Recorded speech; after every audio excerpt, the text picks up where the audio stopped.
Welcome to Carol and Gary's See America Tour. Hello everyone. After a very windy drive on Thursday, June 27th, Carol, Jasper, and I are now parked near the south rim of the Grand Canyon National Park. The road south from Las Vegas was a rough two-lane road for the first 100 miles until we reached Interstate 40 in Kingman, Arizona. As we turned east, the interstate was just as windy as the two-lane road that we had just come from. By the time we reached Highway 64, the wind had died down, but the highway was another rough two-lane road. But as I said, we made it. We decided to make a quick stop at the Grand Canyon on our way to Utah because we had avoided visiting the Grand Canyon while snowbirding in Apache Junction over the winter. At 7,000 feet above sea level, we knew that there would have been snow at the Grand Canyon during most of the winter. Unlike Yellowstone National Park, which was overcrowded with vehicles when we visited in 2016, the Grand Canyon has a better system of dealing with vehicles, including blocking access to private vehicles on some roads and requiring everyone to ride the free shuttle bus. So on Friday, Carol and I took one of the blue buses from a bus stop at our campground to what is known as the Village. The Village is where the Thunderbird and Kachina lodges as well as the El Tovar Hotel are located. From the blue bus stop in the Village, it was a short walk to where we boarded the red bus. We could have driven from our campground to the Village and then parked and walked a short distance to the red bus stop, but we were warned that parking was scarce in the Village. The park blocks private vehicles from driving on the red bus route so that everyone has to take the shuttle bus or walk the 12-mile route, which many people do. The red bus runs every 10 minutes and stops at every stop on the westward route, and then at the end of the route turn around and drive east, stopping at 3 of the 10 stops. From our first stop on the red bus route, we could see one of the trails leading down into the canyon from the Village.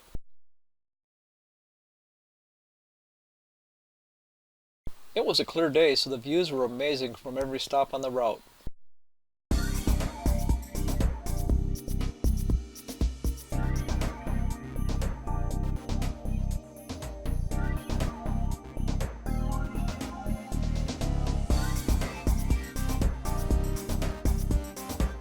The camera doesn't begin to capture the size of these massive land structures.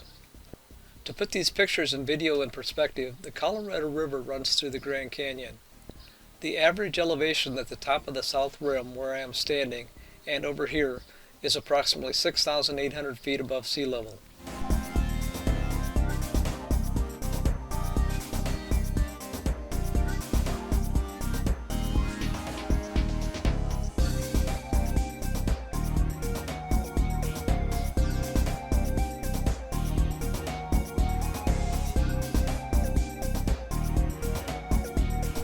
At the bottom of the canyon, the Colorado River averages 2,200 feet above sea level. That's a difference of 4,600 feet in elevation.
While returning from the Red Route bus ride, Carol said that she wanted to walk down into the canyon a short distance.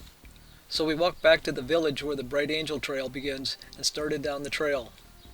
We saw a sign saying that if we met mules on the trail that we should stay to the inside of the trail. The Grand Canyon has overnight mule rides available, but you need to book this adventure well in advance of your visit because it is a very popular activity. We also came to a tunnel dug in the rock. It was a warm day, so people were hovering in the shade of the tunnel while resting from their walk. We only walked a short distance down the trail and then decided that we had walked enough in the heat, so we returned to the blue bus stop and took the shuttle back to our motorhome.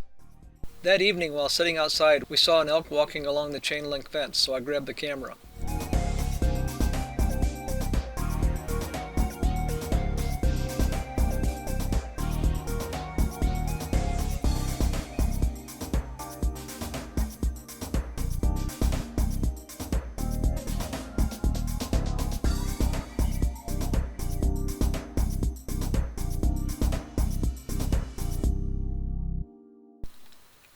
The next morning, Jasper started to growl just as it was getting light outside. When Carol looked outside, 2 elk were grazing between our motorhome and the one parked next to us. Well, this does it for our quick stop at Grand Canyon National Park in northern Arizona. We will be leaving first thing in the morning for Zion National Park in southwest Utah. If you liked this video but have not yet subscribed, please do so to be notified of future videos, and as always, feel free to share with your friends. Thanks for watching!